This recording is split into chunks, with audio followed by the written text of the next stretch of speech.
You're listening to the Traffic and Conversion Show. I'm your host, Michelle Fernandez, and I am so excited for today because today is all about the 3 C's of collaboration and the compound effect with Melissa Rose. Now, in 2009, she started her business, The Dancing House, in the basement of her home.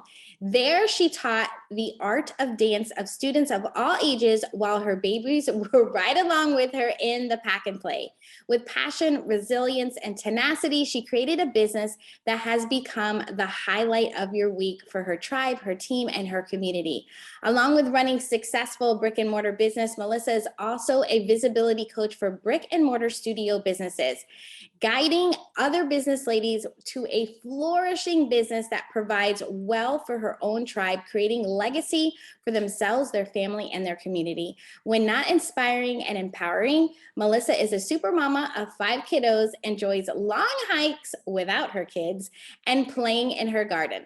All right, welcome and stay tuned.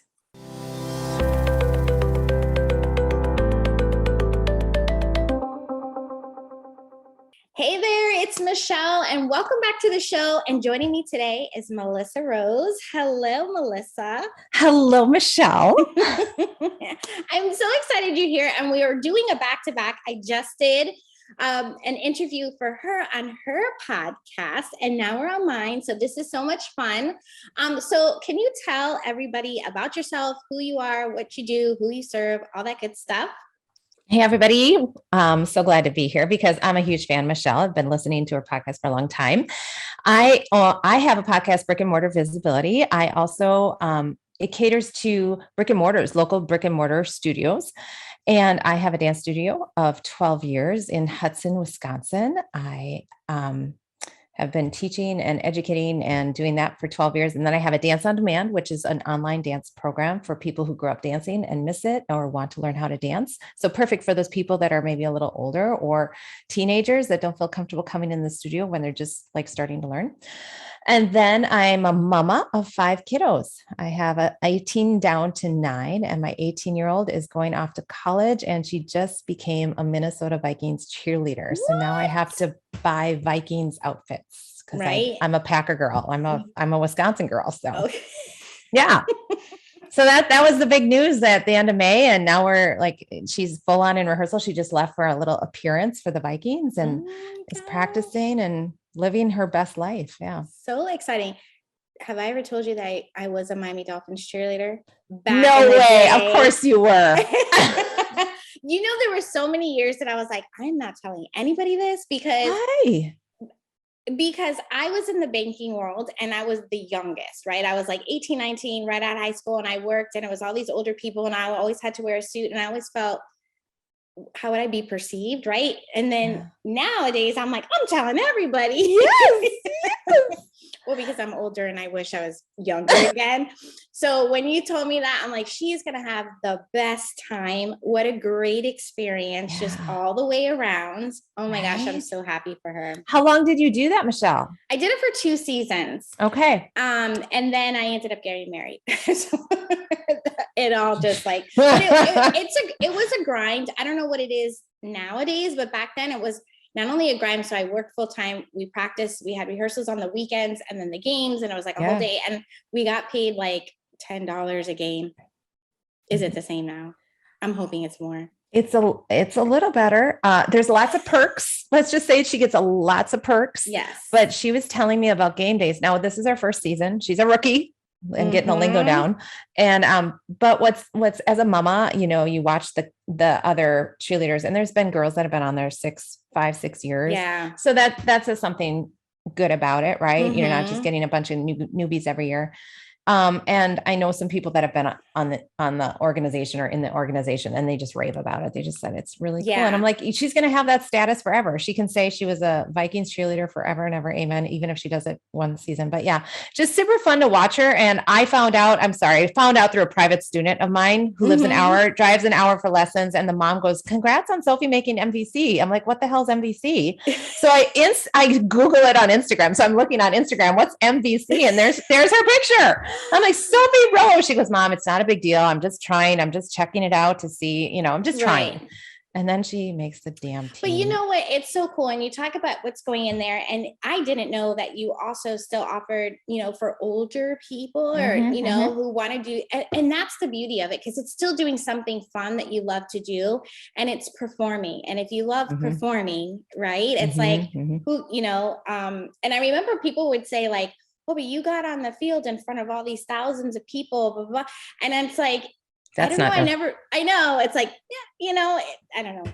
Anyway, congratulations. Yeah. Thanks. So yeah. So side note, and that was so now we're going to talk business. Yes, we are. But this is so much fun because this is like how we all like connect. Like there's so many things that we all have in life, and it's so kind of cool to know personally what we do. But really today is all about the 3 C's of collaboration and really the compound effect. So I can't wait to dive in. I have my notepad ready to learn. Okay.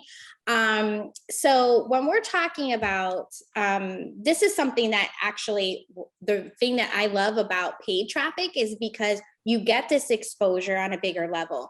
However, what I love about what we're going to talk about today is really you and I have invested in ourselves and in programs where we're networking with people. And we want that to also pay off, not just what we're learning, but with those relationships, right? So what happens is we end up like kind of tapping out of either our network or the people we know are our warm people. So we're really looking like how to grow, right? So I think that's where we are. So when it comes to this, like what mindset do you have to really pull off this successful collaboration? Yes. For me personally, and my biggest mindset that I had to get over is that people do want to work with you and you do offer value. And that I've been teaching for 30 years and still that mindset of like, I don't know if they really want to work with me or, whatever. And now to have a brick and mortar for 12 years in the area, I still have to get over that. Like, no, you do offer value. You do offer a network of people, exposing them. So you do have something to offer, and you do have a group of people that would benefit when you collaborate with each other. Okay. So that was, and just the open mindset. When you are giving, I'm holding my hands out. So when you are giving, you are then able to receive. And another mama told me that, and it was just very like, okay, yeah. So if you're, I have one client that just does this so well. She just naturally is a connector and a collaborator. And she had that ball rolling before she started working with me, but we just magnified it by setting up a systems and everything for her, getting it more succinct and tight so that she could do it even better. So just being really, know that you have value and can help other people really well. So that's what I think you need. Yeah. And even like that, and maybe we could talk about this in a minute or now when we're talking about mindset, because a lot of times I would say more so back in the day, not so much now, because now I'm just like, maybe it comes from the performing side, like the audition, like you could be told no, right? And you have to be okay that you're told no, because there could be something else. So when it comes to mindset, for the rejection, if we want to call that, maybe someone says no, like, how do you deal with that? Exactly. Like back in the day, that would have put me in a puddle a little bit, but then I've just learned that, okay, that it's not the right time. It may not just be the right time. And that usually is it, because people, I know from my studio, we are a year out, we're planning. So when somebody comes to me and says, oh, can you do an event with me next month? I'm like, no, I can't. I'm sorry. And that's hard, easier to say now than it was 3 years ago or 5 years ago. So, the no doesn't mean anything. The no is just not right now. And you can try it again later. It might not be the right season. For example, even just hiring, this, you're hiring or want to hire somebody. I'm meeting with somebody that I met with 3 years ago that it wasn't a right fit, but time, seasons change and it might work. So, and that's just for working on the team, but that goes the same for collaborations. That's good. That's important to keep in mind, because then sometimes you get so discouraged that you give up on this whole thing, right? So we don't want that to happen. Okay. And online collaborations are different than in person. And I'm specifically talking today more about that brick and mortar, that local collaboration, but all of this all of this relates to collaboration virtually For or sure. in person. For sure. Yeah. But Because even if you were saying you're booked out for a year, same thing when you're collaborating with onlines and everybody's launching, right? So if you ask someone to collaborate with you and they're in their promotion or they're going to be launching, that's definitely not a good time, you know? So, okay. So when should we collaborate?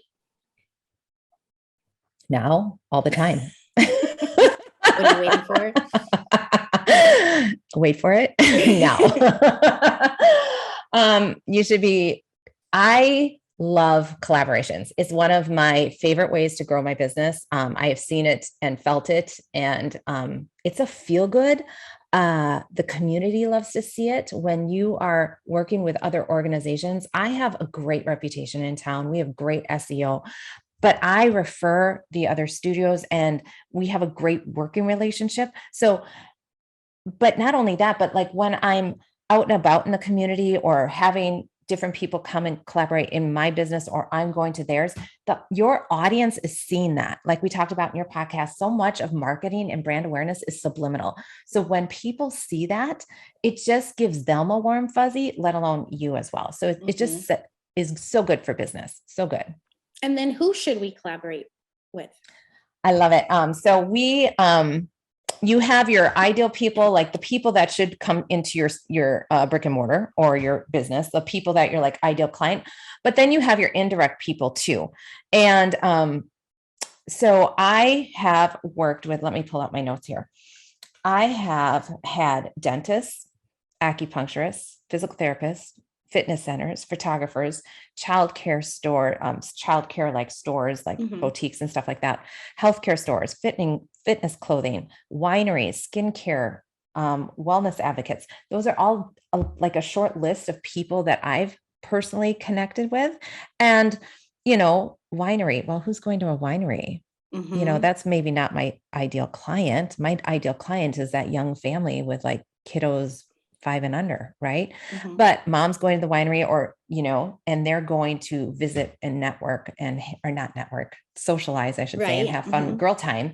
And the kids are going to be brought up. So connecting, I also think, if you like it, like I love to garden. Like, okay, how can I'm trying to figure out a way to bring some sort of like class or something. What can I do to fill that hobby, selfishly, how can I connect and collaborate? What could I do for them? Like, what could I don't know. Is there anything? Probably not right now off the top of my head, but there are things that I'm like, I just really want to work with that business owner. I love them.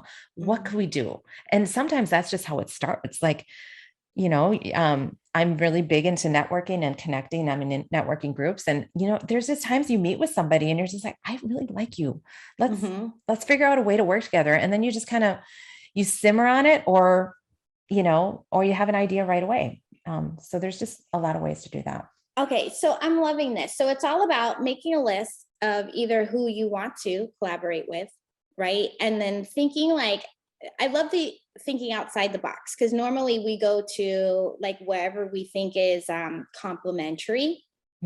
However, now we're really thinking outside the box into, if we're thinking about it as in targeting our Facebook ads, we're really like, well, where are our people hanging out, right? So for local businesses, it's like, are they hanging out at this place or that place? And how can I get those people in? I love that. And I also think of collaborations. I'm sorry, Michelle. I think of collaborations in 3 different ways. Like you can literally do workshops and like seminars together. You can do events together, like where it's like a block party and you're coming in. I think of charity as also a way to collaborate. Okay. So that's whenever we donate so much to anybody who comes and asks for it, we donate. And that's just another way to collaborate and empower, encourage each other as business owners, and your community sees that. So, and you know what? That was the question I was just gonna ask. Oh, really? I'm sorry. I really know it was perfect. I was like, perfect timing, because I was like, what are the things that you can do with these other businesses? And I mean, we were talking about this earlier. It's like, especially in the local community, it's like, we want to love where we live, right? There's so many bad things going on in the world, or what's going on now. And it's like, gosh, if we're looking for somebody who's making our community even a better place, like as a consumer, I want to work with these type of businesses, right? So by you doing this and connecting, then it'd be like, oh, wow, like, I didn't know that this dentist was here. It's much closer to my house and they're doing something with you know what I mean? So it all kind of goes together and it benefits definitely more than one people. And as business owners, you guys, we work so hard to keep our business up and running. We want to love our business. Okay. So I want you to love who you're working with. And part of collaborations is finding those people that you just love. And when you do that, so when you do that well, it just makes everything better. So I want to talk about the 3 C's of collaboration and the how to. Can we dive into that? Yes. So number one, it is that connection. Do they have the same ICA? Do they have the same values? I mean, that just comes down to character and who you want to do business with. Because if this is a true collaboration in the sense of like doing an event or a workshop like that, it comes down to like, are we going to work together well? Right.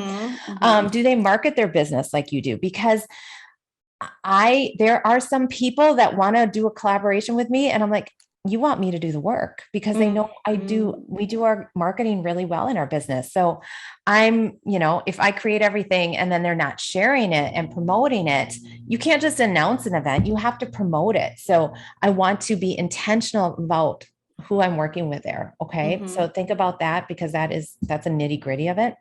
And I already talked about, people that I have worked with, but that's one thing when you're thinking about that, think about who you want to work with and be really intentional about it.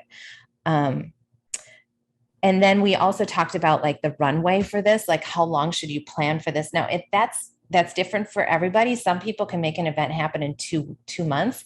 I reached out to somebody back in February to co-create an event for this October. And for her, she was like, oh my God, October, like that was so far in advance for her. But for me, like I said, my calendar is blocked out. I had this 1 week where I could potentially do an event and I wanted to get her on board. I knew her. We haven't worked together, but I knew her character, integrity. I knew that she would do a great job. So I wanted to connect with her and we connected in February. I had to sell her on the idea. Okay. So I had to be excited about the event that we're going to do. And once she got on board, she was totally on board. And then that brings us to number 2, the communication. So once you connect with those people to do that event, whatever it is, make sure we are really communicating well. And I mean, really nitty gritty down to it, because like you said, you don't want to be the person doing all the work, meaning creating all the graphics, creating all the copy, getting it like for this event we're doing, I'm doing all the landing page stuff and she did the graphic, and we co-collaborated on the copy, but I'm doing the sales page and the landing page. Okay. So now who's going to pay for what, and all that stuff, all that yucky stuff that you're like, oh, it'll work out. But you want to be friends after it, and you want to ideally duplicate it. Okay. Yes. If it goes well, we want to duplicate it. So we want to put the work in and figure it out. So really go through that. Some things, like I just mentioned, was that type of things, but are you going to put it to the email list? Are we going to, if I'm personally inviting, are you personally inviting, like all those things? And the energy comes from the leader. So if you guys aren't really excited about it and what you're putting on, or if one of you is more excited than the other, that determines already who's going to do more work in it. Okay. So you both want to be excited about it. So that's why writing it down and getting that Google Doc, you're both sharing it so that you're both seeing who's doing what and all that, so that it can be really successful. Yeah. I love that, because you're right. I think it's natural that someone has different skills. Everybody has different skills, right? So by having this process down, it's also easier to define, like, oh, I'm really good at this, I'm not so great at this. So if you're better at that, maybe, you'll have, so it's kind of cool. And then it's even to see, like, because I think a lot of times, if you don't know all the steps that are involved with something, then you might think, oh yeah, I'm doing these 3 things and that's perfect. But you don't know there's 20 things. Right. So then by seeing it all, then you will hope that the other person will say, oh, well, let's split it. Right. So, and I love that you said that it's repeatable, right? Because that's the whole beauty of having these systems, that even as you grow, because I would assume the intent of collaboration is for both of your businesses to grow, then someone on your team can actually take over doing some of this stuff too, because it's documented system. Love Exactly. And that's the point too. You might be collaborating with somebody who doesn't have a team to outsource some of this stuff. Thankfully, I do. So I'm able to take on a little bit more, and I don't mind it right now. I'm in a season where I can, but yeah, you want to be able to duplicate it, because the goal is that this becomes well, and you can do it every 6 months if it's a great workshop, or every year. that. And duplicate it, not just for that, but maybe another type of event. Then you have that run or template to go from. I love that. Now, when you're talking about collaboration, how does it help you directly or indirectly with SEO? Because you are like a boss at SEO. Oh, thank you. So how does this all work into SEO? That just makes me smile. And the fact that SEO, like, I know what that means now, like 6 years ago, I was like, SEO, what? What is that? It totally helps with SEO. Okay. Because you are going to put it on your blog of this event that's coming up, and they are going to put it on their blog, because you're going to make sure, if you follow me, that's a huge aspect of visibility, is your SEO. People are searching for you. So, anytime that your website is linked to another platform, okay, so another website. So if I have the physical therapist in town and we're collaborating on an event, she's going to have that in her social. She's going to have it on her blog. She's going to have my business there, and she's ideally going to have it hyperlinked so that if somebody clicks on the dancing house, it's going to come back to me. That helps with SEO. It's just a beautiful thing. Maybe she's going to have some pictures there too. So this helps everybody. And even online, anytime I'm on a podcast, I always have that guest podcast I have a separate page on my website for guest interviews to help them and to help me, because it's cross promotion that way. So that's just an ongoing thing that you can do. And even just exposure, if we step outside of, we're going back to, let's say, online, let's just say. But then now I'm sure as they're promoting, they put stuff, not like a flyer, but they could have something where all their people that are coming into their, all their foot traffic coming in, that will see it. Oh, you know this person down the street, or, and I love that idea, because I just think collaborations are such a great way. It's to me, it's an organic way, but it's like taking it up a notch. It's like for the higher level people, and really like, I don't know how to say this, like really like people who are committed to their business and who really want to grow like that. And then you take each other more serious because you are at a higher level. You know what I mean? And I think also, to going back to your point about doing your part, then you're stepping up as a true professional, and that's how you will be perceived with somebody else. And then even, you never know like who they're friends with their businesses, that are saying, oh, wow, you were this and that. And then they're going to want to do a collaboration with you or something like that. Exactly. And that's where the ripple effect, it happens so easily and so organically. And it's just been so great for both of our businesses when we do this, because I've been coached. You take those emails and you decide, are we going to share them? Are we going to split them? No, you share them. You're both doing the event. Right. But we're making sure those ducks are in a row, so that it's not just people showing up. We're getting that contact information, and we're putting on a great event, but then we're using, taking advantage. I know that sounds wrong, but you know what I'm saying. They're not just lost. We're being good about it. Were you going to say so then it goes into our third one, which is closing the event. So you put all the energy and effort into doing an event. Chances are it's going to be stellar. You did your work, you did your homework, and now we have to close it. And this is an advice that I got from a pastor that I follow. And after every church service, they have a regroup every Monday. They have a Monday morning, like what went good, what didn't, blah, blah, blah. And to take that into my business. And I was like, okay, yeah, you do need to, you don't just talk about it right there, like right after the event, because you're still on a high. You're still, yay, that was great. That was awesome. But then you go home and you're like, oh yeah, we could have done that about it. Oh yeah, that wasn't so good.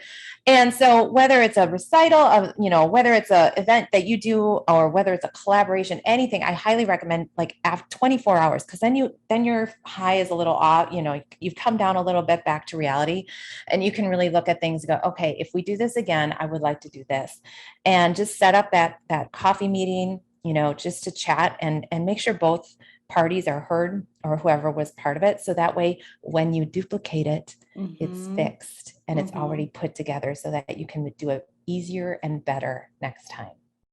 I really love that. I always do that. What worked, what didn't, what might you do different? And then I always, do you do this? I keep the note, I keep them from, let's say, one event after the other, because then I can see. And then if somebody comes up with an idea that maybe we did, rather than saying, hey, dude, that did not work last time, and not go back to it, I'm like, okay, we did this. This is what went wrong.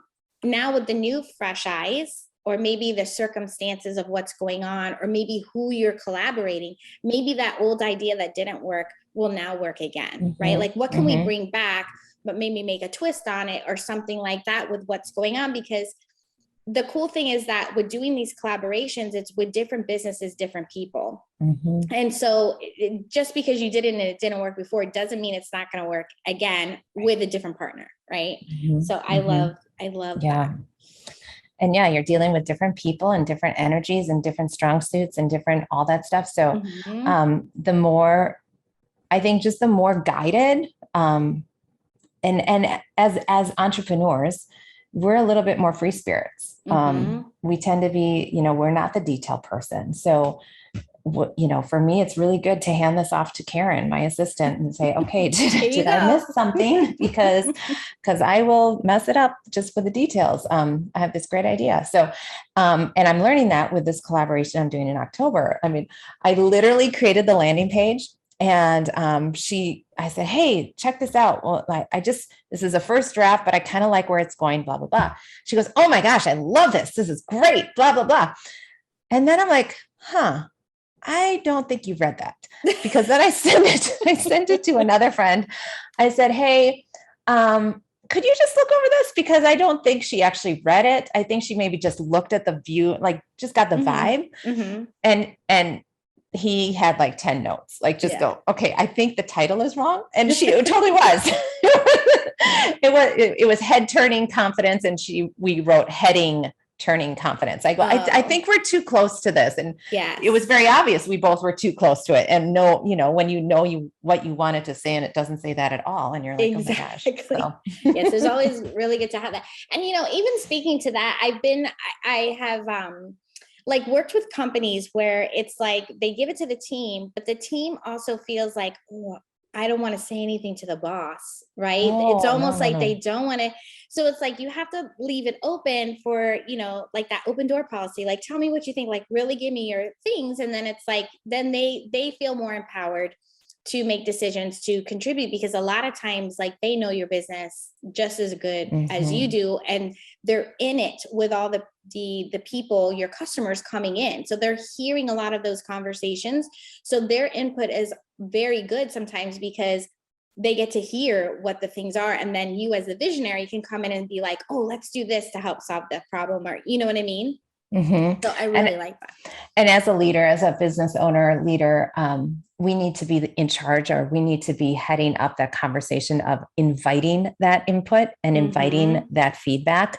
So just to be really, it's hard for me to ask for help. So I have to really be intentional to ask my team, I really value your opinion, or I really value, appreciate you. And if you see anything that you think could be different or done a little better, I would just really value your thoughts on this. Doesn't mean it's going to happen, right? But just always asking for that feedback, especially from your core people that are around you, and see it, because you guys, we're in the weeds, and we think it's going okay, or, or it could not be going okay. And we just don't even know how to fix it. So sometimes when you just ask, and sometimes you're also your mind could be in other things that are going on in the business that they don't even can't fathom. Right. So it's really good for that. All right. Is there anything else you want to share about that? No, I just love collaborations. I think it's just so good, especially for small business, for local brick and mortars. I know you can do it online too, and that's a whole other can of worms there. But I think for your local community, you guys, we come in and we love what we do. We started our business. We were brave and bold to do that, but we also love where we are. That's why we are doing our business where we are. So when we can make our community even better and support each other, like that just says so much about you as a business owner. Like when you are working together with other business owners, and the best compliment you can get is, I see you everywhere. Like, I love that when people say that about my business and I can say it to somebody else. I go, oh my gosh, I see them everywhere and they are working well and they are playing well in the sandbox. And that is so fun. Oh, I love that. I love that. Okay. It is time for Michelle's Hot Minute. I'm going to ask you some rapid fire questions. Okay. All right. Let me set my timer. Okay. Ready? All right. What is your favorite thing to do with your kids? I love watching them do their sport, do their thing that they love, like Sophie dancing on the dance team, or Ezra playing football, or TJ playing soccer, Fiona playing hockey, or Libby in the musical. Oh my God, light me up. Okay. What is taking you the longest to get good or decent at? Facebook ads. What is your guilty pleasure? Beer. No, I'm guilty pleasure. Like I just like a beer, like having a beer on the porch swing. I love it. Okay, love it, love it. What is your favorite way to distress? My porch swing. I have a brand new porch bed swing, y'all. Oh, and it is bed, like it's a bed. It's wow. a twin size bed porch swing. It is epic, and I just got it about 3 weeks ago, and I am living on it. I love it. What's your next travel destination? Minocqua, Wisconsin. Like, we're going on a family vacation to Minocqua, the center of Wisconsin. Should be fun. And then what tells you most about a person? If they're on time and how clean their car is. Really?